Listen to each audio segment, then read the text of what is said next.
नमस्कार, राजनीतिक खबरों के सबसे दिलचस्प ठिकाने में मैं रूपेश मिश्रा आप सभी का स्वागत करता हूं। जैसी स्थिति कांग्रेस पार्टी की है, ठीक वैसी ही स्थिति भारतीय जनता पार्टी की है। यानी दोनों ही जगह अब बागियों की जो तादाद है वो बढ़ने लगी है, या यूं समझ लीजिए कि कांग्रेस और भारतीय जनता पार्टी की बगिया अब बागियों से गुलजार होने वाली है। क्योंकि जिस प्रकार से जब कल नगर निगम चुनाव को लेकर सूची जारी की गई, उसके बाद जो असंतोष देखने का मिला दावेदारों का, वो जाहिर तौर पर इस ओर इशारा कर रहा था।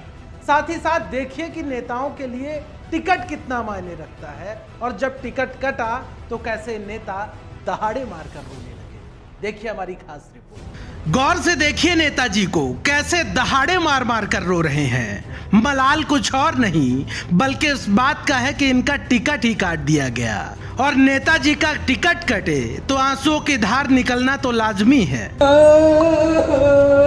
दरअसल कल भाजपा ने निगम चुनाव को लेकर उम्मीदवारों की सूची जारी की, तो जिनको टिकट मिला मानो वो शहंशाह बन गए, और जिनको नहीं मिला वो दहाड़े मार मार कर रोने लगे।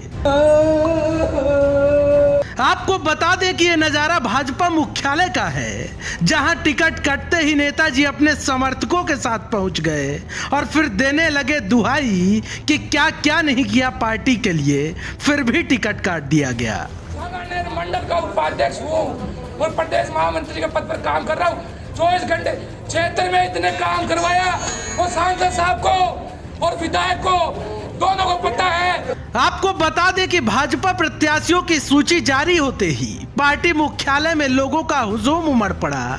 टिकट कटने से नाराज उम्मीदवारों ने पार्टी मुख्यालय सहित प्रदेश अध्यक्ष सतीश पूनिया के घर का ही घेराव कर लिया। खैर, अब हंगामा बरपने से क्या मतलब, अब तो जो होना था हो ही गया। दिलचस्प बात तो ये है कि ऐसा नजारा सिर्फ भाजपा कार्यालय में नहीं बल्कि कांग्रेस दफ्तर में भी नजर आया, जहां नाराज दावेदारों ने पीसीसी मुख्यालय का ही देर रात घेराव कर दिया और विधायक अमीन कागजी मुर्दाबाद के नारे लगाने लगे।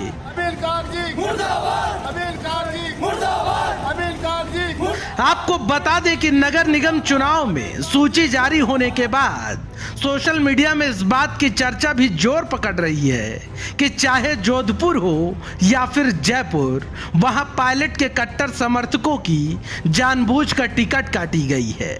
लिहाजा पायलट समर्थकों को अब निर्दलीय ताल ठोकनी चाहिए।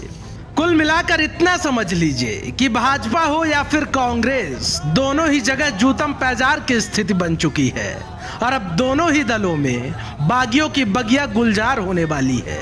Bureau report, the fact India.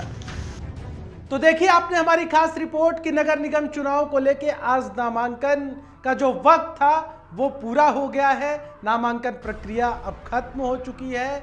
लिहाजा जो कांग्रेस और भाजपा की ओर से जो पत्ते खोले जाने थे उम्मीदवारी को लेके, वो भी खुल चुके हैं और तस्वीरें बिल्कुल साफ हो चुकी हैं। लिहाजा अब निगाहें लोगों की इस बात पर टिकी हुई है कि आखिर दोनों ही पार्टियों की ओर से चुनावी समर में उतारे गए उम्मीदवार क्या करिश्मा करके दिखाते हैं। दोस्तों, नगर निगम चुनाव से जुड़ी हर खबर पर हमारी पैनी निगाहें बनी हुई है।